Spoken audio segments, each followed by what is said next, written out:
Are you really living or just existing? Imagine your life as an hourglass. Every grain is a precious moment, but how many do you let slip away without realizing it?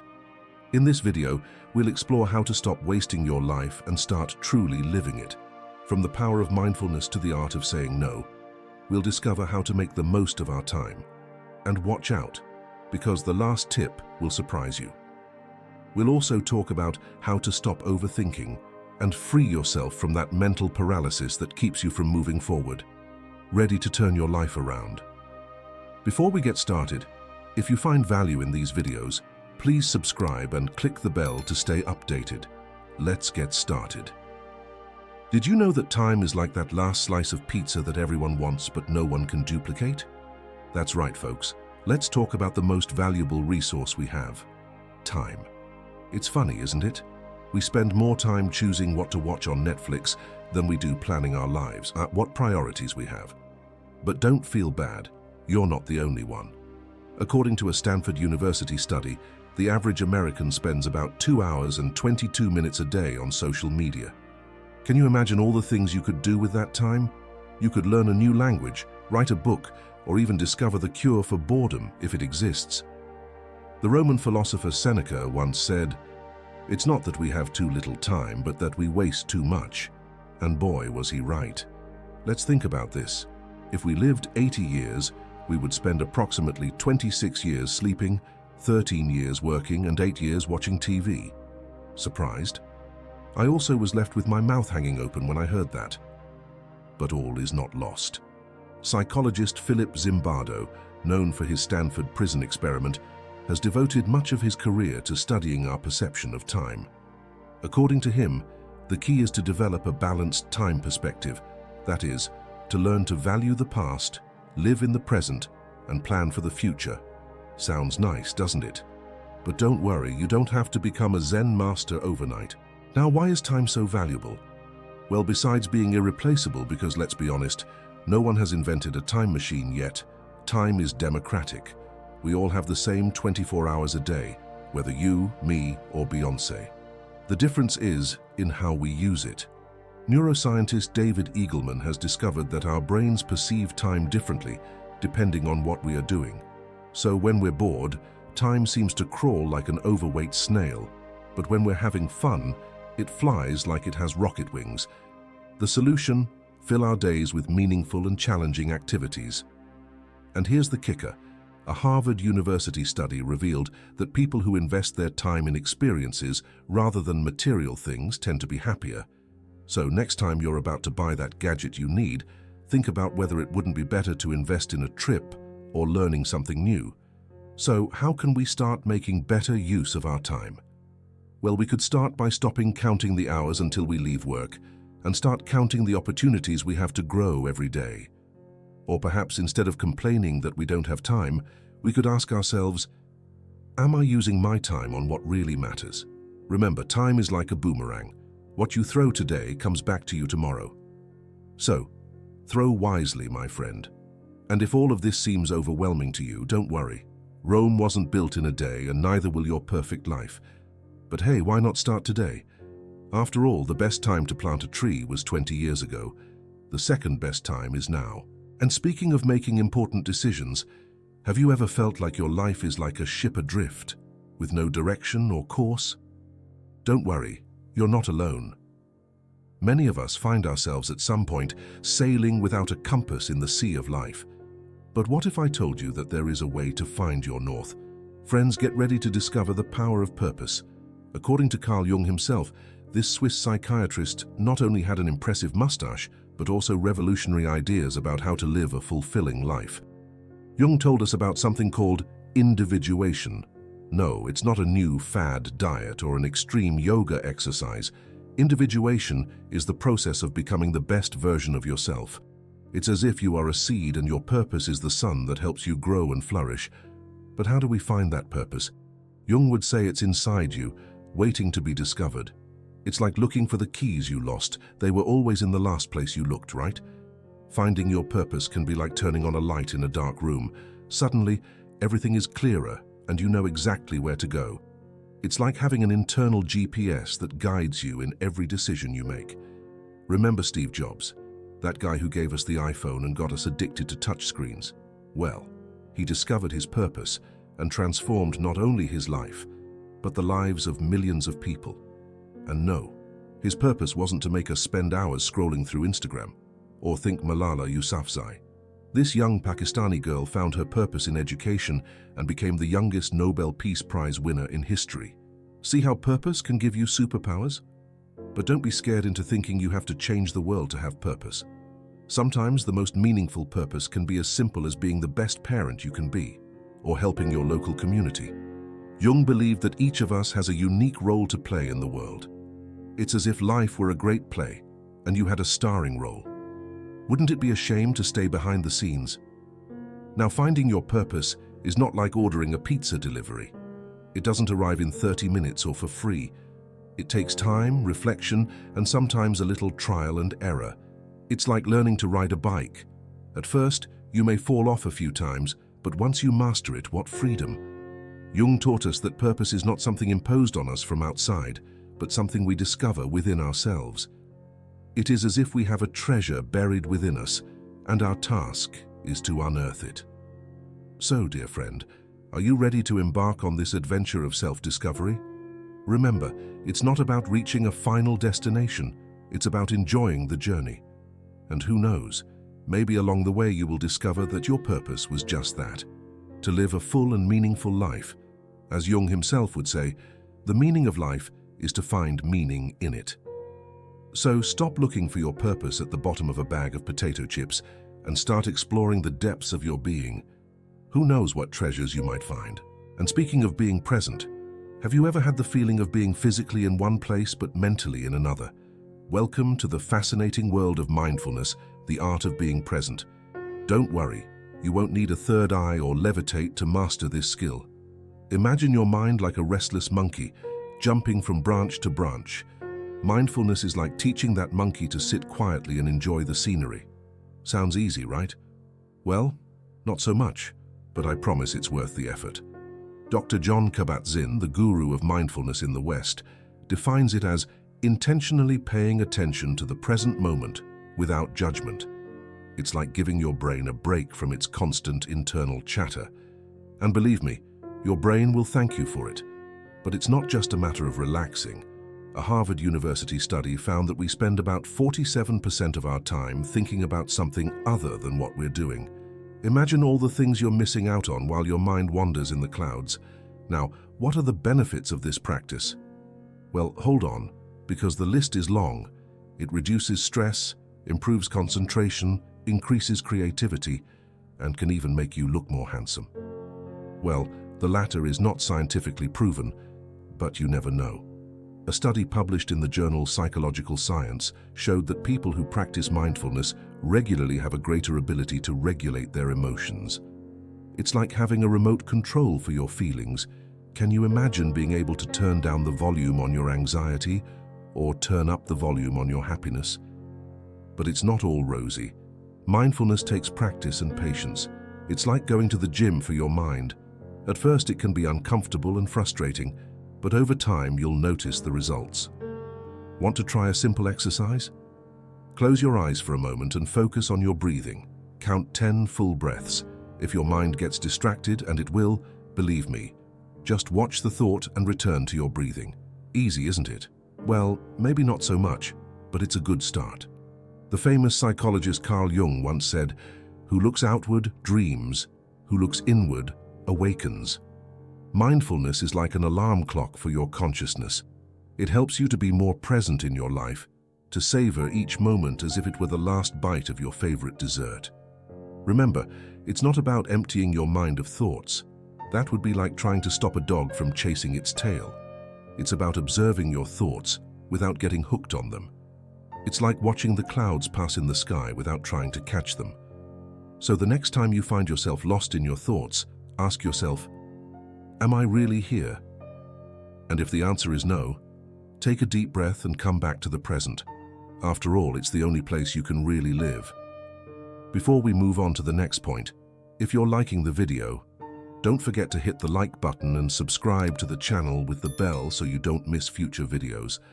And if you enjoy this type of content as much as I do, comment, "I love wisdom." Let's keep learning together and improving our lives. Have you ever felt like your schedule is fuller than a rush hour bus? Welcome to the club of those who don't know how to say no. But don't worry, today we'll learn the art of setting limits without feeling like we're letting the whole world down. Imagine for a moment that your time is like a pie. Every time you say yes to something, you're handing out a slice. If you keep saying yes to everything, what do you think will happen? Exactly. You'll run out of pie for yourself. And believe me, no one wants to run out of dessert at the party of life. The famous psychologist William James once said, "The art of being wise is the art of knowing what to overlook." And boy, was he right. Learning to say no is like having a superpower in a world that constantly bombards us with demands and expectations. But why do we have such a hard time saying no? According to a University of California study, our brains are programmed to seek social approval. Saying yes makes us feel loved and accepted. The problem is that in the long run, this can lead us to burnout faster than a rocket to the moon. Now, it's not about becoming Mr. or Mistress No in your neighborhood. The key is balance.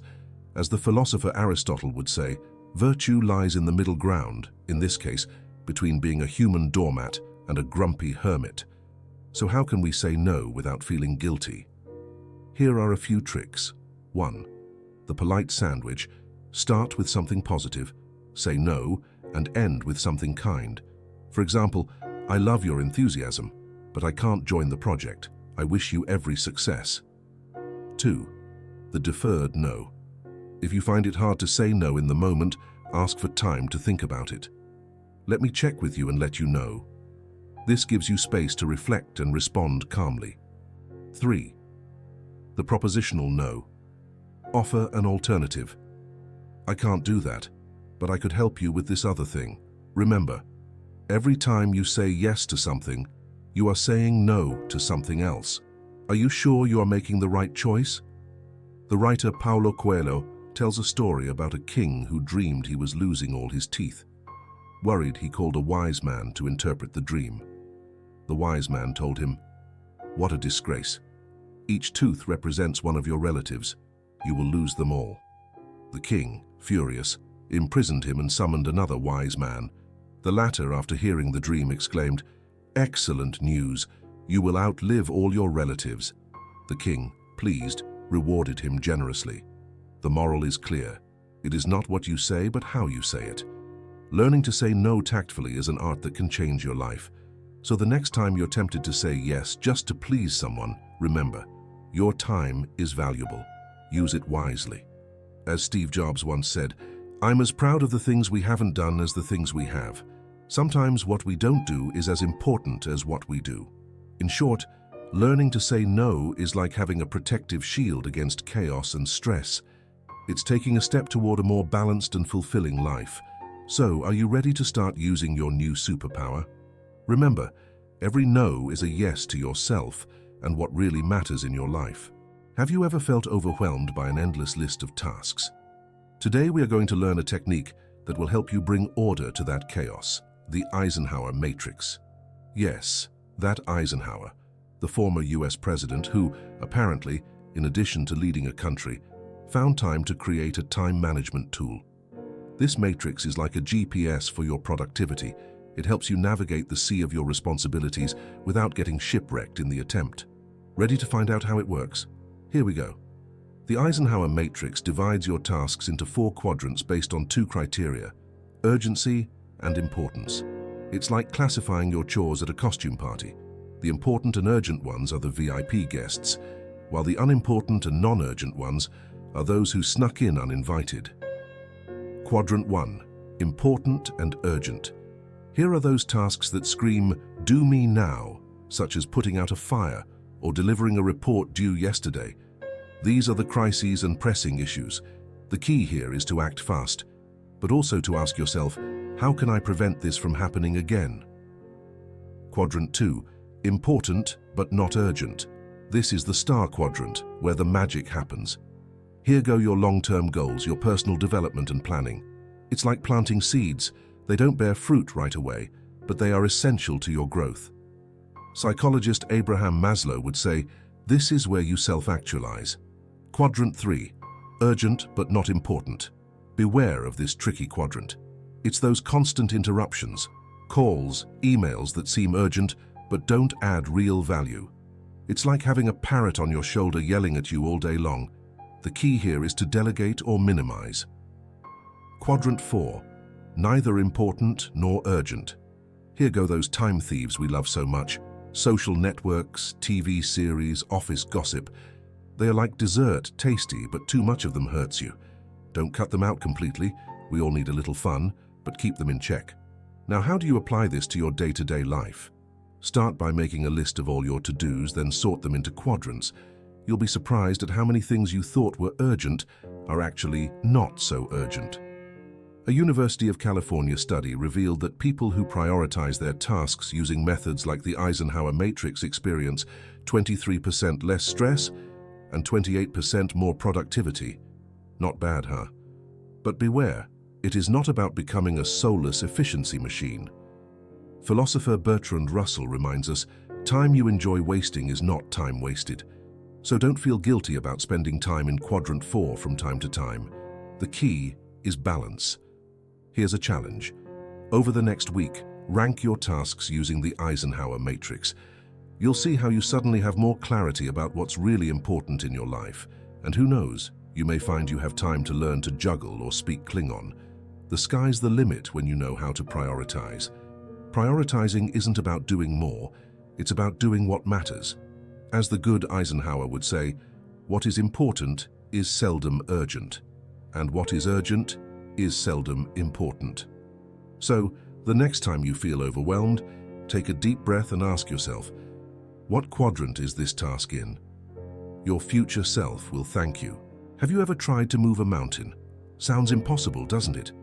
But what if I told you that you could transform your life by moving just one pebble every day? Welcome to the fascinating world of micro-habits. They are those small actions that, repeated constantly, can change your life in ways you can't even imagine. James Clear, in his book Atomic Habits, tells us that real change doesn't happen overnight. It's more like compound interest in your bank, but applied to your daily life. Each small action builds up to create significant change. Isn't that exciting? But why do micro-habits work so well? Well, our brain is like a toddler. It gets scared of big changes, but loves small victories. Every time you fulfill a micro-habit, your brain releases dopamine, the neurotransmitter of pleasure. It's like giving yourself a mini prize every day, and who doesn't like prizes? Now, how can we start implementing these micro-habits in our lives? Here are 3 that you can start today. The 2-minute rule: if something takes less than 2 minutes, do it right away. See a dirty dish in the sink? Wash it. It's so simple, you have no excuse not to do it. Read 1 page a day, yes, just 1. It doesn't seem like much, but in a year you'll have read the equivalent of several books. Who knows, maybe you'll become the next Einstein, or at least someone who can brag about your reading at family dinners. Practice gratitude. Before you go to sleep, write down 1 thing you're grateful for. It can be as simple as, I didn't get stuck in traffic today. Over time, you'll notice how your perspective on life changes. And who knows, maybe you'll even start thanking traffic for giving you time to listen to your favorite podcast. Remember, the goal is not to be perfect, but to be a little better every day. As the philosopher Lao Tse would say, a journey of 1,000 miles begins with a single step, or in our case, a micro-habit. Psychologist B.J. Fogg, an expert on habits, suggests that the key is to make things so small that it's almost impossible not to do them.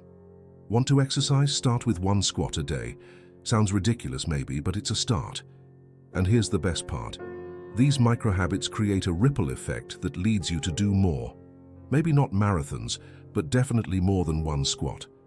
So now you know you don't need to move mountains to change your life. You just need to move a pebble every day. Are you ready to start your micro-habit revolution? Remember, the journey of 1,000 miles, or 1,000 micro-habits, begins today. Which pebble will you move first? Let's now move on to a topic that is often overlooked. Have you ever felt that your life is like a never-ending race, where rest seems like an unattainable luxury? Well, get ready. Because today we're going to demystify that idea that resting is wasting time. And believe me, I say this from my own experience. Since I created this channel, I have spent countless sleepless nights convinced that every minute of sleep was a minute wasted. Even now, as I record this video at 3:10 in the morning, I feel that burning passion to bring you the best content possible. But at what cost? The reality is that this frenetic pace has consequences. Accumulated fatigue disrupts our natural rhythm and ultimately affects our productivity and well-being. As neuroscientist Matthew Walker said, sleep is the best medicine created by Mother Nature. However, we are not alone in this struggle. The famous psychologist Carl Jung emphasized the importance of rest for psychic balance. According to him, overwork leads to the same loss of perspective as excessive laziness. And what does science have to say about this? A study from the University of Pennsylvania showed that sleeping only 6 hours a night for 2 weeks has the same impact on cognitive performance as going 2 full nights without sleep. Imagine that. Now, I know what you're thinking. But I have so much to do. How can I afford to rest? Well, let me tell you that rest is not a luxury, it's a necessity. Psychologist Mihaly Csikszentmihalyi, known for his flow theory, argues that rest periods are crucial for reaching states of peak creativity and productivity. And no, coffee is not the magic solution, even if we sometimes want to believe it. As comedian Jerry Seinfeld once said, "We are a society of caffeine addicts trying to figure out why we can't sleep." So what can we do? Well, I've started to reorganize my routine. I'm trying to shoot videos in the morning and get 8 hours of sleep a day. Is it easy? Not easy at all. After getting used to working nights, getting back into the habit of getting up early is a challenge. But as Benjamin Franklin said, early to bed and early to rise makes a man healthy, rich and wise. Rest is not just sleep. It also involves unwinding, relaxing, and allowing our minds to wander. Psychologist Scott Barry Kaufman suggests that some of our most creative moments occur when we are not focused on a specific task. So, the next time you feel guilty about taking a break, remember, you're not wasting time, you're investing in your well-being and future productivity.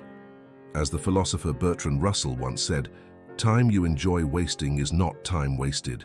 That said, have you ever wondered why some people seem to radiate happiness while others constantly struggle? The answer might be closer than you think, in your relationships. Imagine for a moment that your life is a garden. Meaningful relationships are like the most beautiful flowers you can plant in it. But how do we grow these precious flowers in the garden of our existence?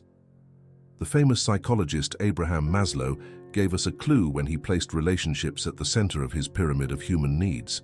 And he wasn't wrong. A groundbreaking study at Harvard University, which lasted no less than 75 years, found that close relationships are the most important factor in our happiness and longevity. Who knew that the key to a fulfilling life was so close? But how can we cultivate these meaningful relationships? Psychologist John Gottman, known as the marriage guru, offers some insights. According to him, the key is in the small moments of daily connection. It's not about grand gestures, but about being truly present when we are with others. Here are some strategies to strengthen your connections. Practice active listening. Stop thinking about what you're going to say next and focus on truly understanding the other person. Show gratitude. A simple thank you can strengthen bonds more than you can imagine. Create shared rituals. It can be as simple as a weekly family dinner or a daily call to a friend. Be vulnerable. Sharing your fears and hopes can create deep and lasting connections. The philosopher Martin Buber spoke of the importance of genuine encounters between people. According to him, it is in these moments of authentic connection that we find the true meaning of life. And let's not forget the role of technology in all of this. While social networks allow us to keep in touch with friends, psychologist Sherry Turkle warns about the dangers of confusing connection with real conversation. So the next time you're tempted to send an emoji, consider making a call instead. Remember, cultivating meaningful relationships is not a chore, it's an art. As the poet Rumi said, "Beyond the ideas of right and wrong, there is a field. I will meet you there." That field is the field of authentic relationships, where we can truly be ourselves. So, The next time you feel overwhelmed by life, remember that the solution could be as close as the person sitting next to you. Why not start cultivating those meaningful relationships today? After all, the garden of your life deserves the most beautiful flowers. Now, have you ever wondered what mark you will leave on this world when you are gone? Let us now explore the fascinating topic of legacy and how to live a life that really matters. Reflecting on our legacy is not an exercise in vanity, but a powerful tool to give meaning and direction to our existence.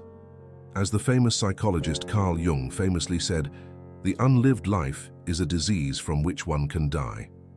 These words invite us to consider, are we living authentically or just existing? Imagine for a moment that you are at the end of your life looking back. What do you see? What stories do they tell about you? What difference have you made in the world? This visualization exercise, recommended by psychologists such as Martin Seligman, can be revealing and motivating. Legacy isn't just about big accomplishments or monuments. It's often the small, everyday actions that have the most impact. A University of Rochester study found that people who focus on intrinsic goals, such as personal growth and meaningful relationships, tend to have more fulfilling lives than those who pursue fame or wealth. But how do we begin to build a meaningful legacy?